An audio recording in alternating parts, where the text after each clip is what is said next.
All right. My name is Garrison. I am a candidate running for mayor for the city of Cleveland. Um, I'm trying to think how to get started. Do I got some time? Go ahead. So yeah, pretty much. I get the main question that people ask me, well, what made me run for mayor? And that's kind of a couple reasons. I mean, I grew up in Cleveland my whole life. So by nature, you are in an environment where you see a little bit of everything that goes on, and you want to figure out how to create solutions for these problems. I'm 27, but at the age of 18, I started doing skateboard programming. And so for the past 10 years, I've been giving out skateboards, doing skateboard programming on the east side, the west side, and ended up developing this model, which I call like cultural harvesting, which is the idea to inject culture in an area or environment that does not have it. So for me, as far as skateboarding, I got kind of a little bit of everything. Tony Hawk, white person, why are you doing this? It's not the right thing, whatever. You name it, I've been there, I've seen it, I've experienced it. And so it, by nature, pretty much excluded me from my own community, from even my own race. So it created this different mindset on how I should look at people and the environment. Because your environment really creates who you are and how you see things. It's perspective, perception, and the reality. So for me, I had to understand that there's always two sides, and you have to figure out how to keep that balance and know what you feel is real and what you feel is wrong. And so for me, even though I guess you could say face these barriers, there was something in the back of my mind that was telling me that it's not this person's fault that they see me as doing something that's white. It's because they've been programmed this way. They've seen something, they've experienced something. In their timeline, they have not been able to either reach outside of what they know to learn more, and you become stuck in this kind of system. So when you think about that dynamic, you pretty much apply that same thing to everything. So for me, I've been in community development, for the past 10 years and working with community development corporations.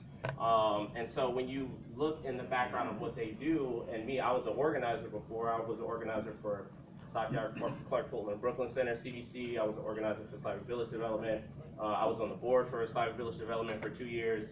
And really, it was me navigating this system, this social system of, I guess, politics in a way that I didn't really think about it at the time. So a lot of it kind of primed and prepped me to kind of be where I'm at now. So working with the council people, understanding how the dollars are moving, and potentially more or less the dollars that are actually invested into the neighborhoods or create programming. So CDBG funds, which are community block grant dollars, so Neighborhood Connections, which is like a grassroots grant program. So that was pretty much my kind of funding source to do all the skateboard programming. So for the past 10 years, I've probably raised, between grant funding and just fundraisers in general, like about $50,000 to $60,000 for the city of Cleveland. As far as doing skateboard programming, I've given out anywhere between 500 to 600 skateboards, and it was really a process. And so for me, I ended up. For me, the passion wasn't necessarily the skateboarding piece, but the passion was really giving a kid something that I knew that they would not experience had I made the choice to do it. Because again, when I started, there weren't really a lot of skaters, and as far as even the dynamic of skateboarding, the average person was like, I don't want to fall. I'm gonna hurt myself. I look silly falling. But one of the funniest things about skateboarding is it's one of the most urban things you can do. Part one. Part two, you learn so many fundamentals from skateboarding, similar to basketball or tennis or whatever. I mean, falling it's like fundamental for you to learn not just about the physicality of it, but the mental piece of it. It changes how you look at everything you do. So if you're always falling, but you're getting back up, then that means you know that you're achieving something that you know is gonna happen at some point in time. So the average person who skateboards or who looks at skateboarding in this negative image, they were like, I'll fall, I'm done.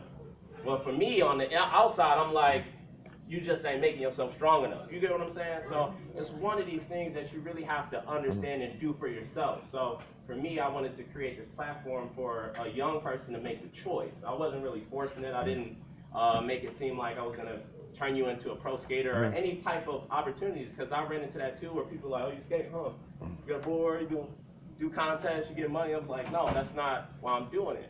And so I learned from that part too, as far as me being younger, you end up growing up in this environment where everybody's kind of putting these pressures on you to get money or some type of tangible element to make you feel empowered in some way, so you could show it to somebody else. Because a lot of people are like, have you been in a contest before? Have you? And I'm like, no. I do lessons, I do programming, and I love what I do. And for me, growing up in my environment, I learned that I kind of got lucky, because there's a whole lot of other kids who never even had the privilege to experience on how to like love something, enjoy it, like take your time with it, like mess up, do over again. They're slowly pushed into this social construct in this atmosphere to where as soon as you mess up, you're wrong. As soon as you mess up, you're gonna get in trouble. As soon as you So for me, skateboarding really was this catalyst to tell a kid, like, do whatever you feel is right, but if you mess up, you just do it again. Or you don't let those pressures that's around you kind of force you into thinking differently, or force you to maybe do what they believe is right or wrong. So it's all about, the mental piece and having that strength and going from there. So kind of as far as the programming and being an organizer for the past like 10 years, it prompted me to want to run for mayor. And really, part one, just be a young person in the neighborhood to kind of go into that spotlight and have this experience. So where if there's another person who I know that wants to run for mayor or is interested in politics, like I can teach them, I can pass it on, because honestly, throughout my time growing up, it wasn't no brothers or just people in the sense that I could really look up to.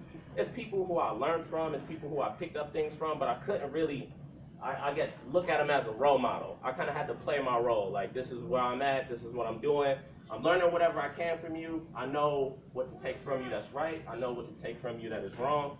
And again, keeping my mindset to develop my own ideas and what I want to do and how I want to do things. So, as far as me running for mayor, a lot of people were like, are you sure? Why? That's a big step. You should run for a council seat. But the whole thing, if you understand how government works, right? You got your legislative branch, you got your executive, and you got your judicial. The issue is with the legislative branch, and when you look at all the council people currently, for example, they have way more power than what they let on. But because of the disconnect in the council people in themselves, even if I ran for a council seat, I could do some things, but if I know I'm gonna be beefing with all the council people all the time, what am I really gonna get done? Plus, the other thing I gotta think about too is me being a young person. It's for me, I've always, anytime I've done something, there's always been some type of oppression, some kind of pushback, some kind of, I don't think you should do this. And it's almost like we grow up in these environments that kind of, instead of appreciating you making a choice to have an experience, a lot of people are pushing you into a particular path that's not yours. And whether it's education, whether it's in your career, you will always experience somebody trying to put you on a path that is not really tailored for you. So you have that choice. That's why choice is power. That's the most amazing thing you can have, is do whatever you want. And so for me, that's me kind of using this campaign as that platform as well. Could you tell us what you would like to do as mayor? So as far as mayor, as far as education, I know that pretty much we have, our Board of Education, and we have a lot of people who are making, I want to say, at least over, 100K. I mean, these people have PhDs, and yet our state report cards are all F's. So I don't think it's really to place the blame on one, but it's to place the blame really on the system in itself. And if you look at all these pieces, not just from the board, but you look at your mayor, you look at your teachers, you look at your superintendents, you look at your the administrators. I know there's a top-down issue that's going on now where you have all these administrators, and they're getting paid, but what are they really doing? And are they doing what they're supposed to be doing? And as far as the teachers are kind of like the last, I guess you could say, kind of the last kind of fight to actually help bring some type of change toward the education, but they don't get paid enough. So you got this whole revolving door as far as teachers who get in, but they don't want to stay in because something's wrong, or they feel like they can't fix it. And you start, so I've been going to, actually been going to the consent decree meetings, and they've been doing a lot of reform as far as, so you have Cleveland Police Department, you have the Cleveland Police Commission. So there's the Department of Justice, and there's one or two other entities. So it's been interesting for me to go to these meetings and get a better scope on how we actually develop processes for how the department as a whole should act in any type of scenario. And when you look at it, the same thing, so going back to system as far as education, same things going on with public safety. So you have all these little holes in the system, and they can be fixed, but you end up understanding that a lot of people in these particular roles, there's a lot of nepotism, there's a lot of people who are keeping people in positions. So as far as education, one of the things is really like overviewing and kind of creating an overhaul as far as like our Board of Education, and seeing, and even looking at Eric Gordon and asking him some pretty direct questions. I mean, we know this is going on, but why is this plan not really we're transforming the exterior, but we're not changing the interior. So there's new schools, we're rebuilding them, but that doesn't mean the base of why these kids are going to school is actually changing and actually empowering them to feel like they're going to be something or somebody. So I think that's really one of the things, is looking at everything. And one of the things that I plan on doing, and this pretty much applies to every department, education, public safety, housing, just general improvements, capital improvements, is creating transparency.